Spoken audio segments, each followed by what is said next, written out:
In this video, we're going to have a look at finding out if we have enough information to state that two triangles are congruent, and then having a look at how we write that statement. From our recent activities about constructing triangles, we identified that there were 4 different situations where we all drew a unique triangle, a triangle that was exactly the same. So essentially, our triangles were congruent. And they were when we knew all 3 sides of the triangle, when we knew 2 sides and the angle in between those 2 sides, when we knew 2 angles and another side, and that side may have been in between the 2 angles, or if we had a right triangle and we knew the hypotenuse and another side. There's a picture just to remind you about what part of a right triangle is the hypotenuse. So when determining if 2 triangles are congruent, we need to make sure that we identify all that we know or that's given about each triangle, and then have a look as do we have enough information to say yes, they are congruent, which essentially means do we have 3 pieces of information that are either saying they're side, side, side, side, angle, side, 2 angles and a side, or knowing that it's a right angle, we have the hypotenuse and another side. And now if they are congruent, we can make a congruent statement. And that essentially is to say that triangle ABC is congruent to triangle PQR, and in brackets giving us one of the reasons why that matches in. What's really important to note is, again, our congruence symbol, which is the squiggly line and underneath an equal sign. So let's have a look at 3 examples. Our first example, we can see we've got 2 triangles here. First, what we want to do is identify what we actually know about the triangles. Just visually looking at them, they do look quite similar. And perhaps we can even try and visualize how one triangle might transform itself either by reflecting, rotating, or translating onto the other. The first thing I can clearly see is we've got angle C, which looks like it corresponds to angle Q. Then we've got another lovely angle B, a nice small acute angle, and in the next triangle we have that same 24-degree angle. The third thing I notice is we've got this side BC marked, and it is in between those 2 angles, and in the next triangle we have that same side PQ, which has got the same mark, so they're the same size, and it is in between those 2 angles. So what I can clearly see here is I've got an angle that I know, a side, and another angle in that order. And that actually is one of the situations where we found if we had those 3 pieces of information that would make those 2 triangles congruent. So what we can actually do is make a congruent statement. So we can say that triangle ABC, our congruent symbol, squiggly line and an equal sign, is congruent to triangle, and this is where we need to match up the corresponding angles.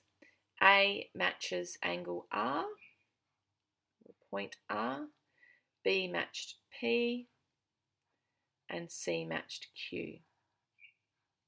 So triangle ABC is congruent to triangle RPQ because of the condition angle, side, angle.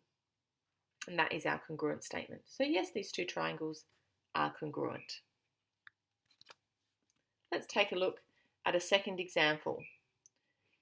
Here we're given a a figure which we can clearly see that there are two triangles in this figure. So taking a look, we can just see that we've got a triangle ABD. It seems to be a right triangle. And we've got another right triangle over here, which looks like CDB. It looks like it's just a rotation of the previous triangle. So they're touching each other, so they're sharing a common side. So that's really important to note. So what we want to do, see if we can find 3 bits of information that tells me that they are congruent. They are exactly the same size. The big hint here is we've got this right angle, which kind of sticks out at angle D and at angle B here. So that's the first thing that we can see. I'm just going to note that angle ADB looks congruent to angle CBD. So angle B and angle D are where the right angles are. So if we're trying to find a right angle, a hypotenuse and a side, for example, to match up, do they both have a hypotenuse which are equal? So here is the hypotenuse of the first triangle and here is the hypotenuse of our second triangle. We can clearly see they're both set 10 centimetres. So fantastic. Their hypotenuses are the same size. They've both got a right angle. So what we want to find out is, do they have another side that matches?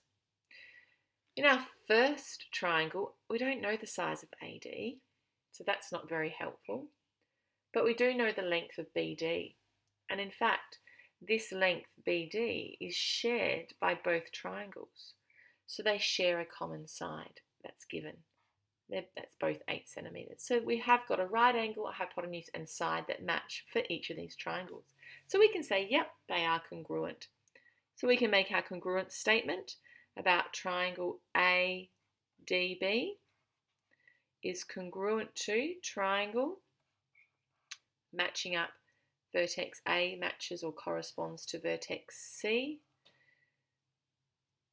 The right angles are at D and B.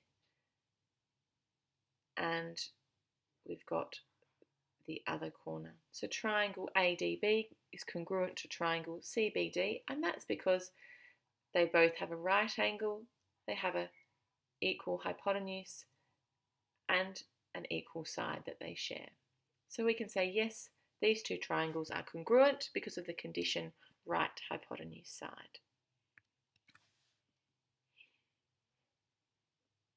In our third example, we've got 2 triangles here. They look very similar indeed. In our first triangle, we're just given 3 angles, 51, 73 and 56 degrees. And in our second triangle, we're given just 3 angles, the same 3 angles. So could we say that this angle corresponds to this angle over here in our second triangle? And that 73 degrees corresponds to the 73. And the 56 degrees corresponds to this angle of 56. It looks very, very promising. But if we think back to when we did our triangle constructions, there was no time where we all created the same triangle with just 3 angles. And that's not one of our conditions for triangles to be congruent or exactly the same. This is because we could draw a triangle where all the sides are 5 centimetres, having these angles. Or say this one could be 5 and 4.5 because they're slightly smaller, and 7. But this triangle could be twice the size, so it could be 10 centimetres and 9 centimetres and 14 centimetres. Which means, no, the triangles aren't exactly the same. They have the same angles, but they don't have any equal sides. So these triangles are similar. One's just a larger version of another. So no, these ones are not congruent. So we're not going to make a congruent statement for these because they don't have the 3 bits of information that we need. So in summary, what we want to make sure is when we're looking at whether 2 triangles are congruent, we want to have a look at whether they have those 3 bits of information that we need. They either have to have all 3 sides equal, they need to have 2 sides and the angle in between those sides equal, 2 angles equal and a side, or a right angle, a hypotenuse and a side that are equal. So they're the 4 different situations where they would definitely be congruent, and we don't have that situation here.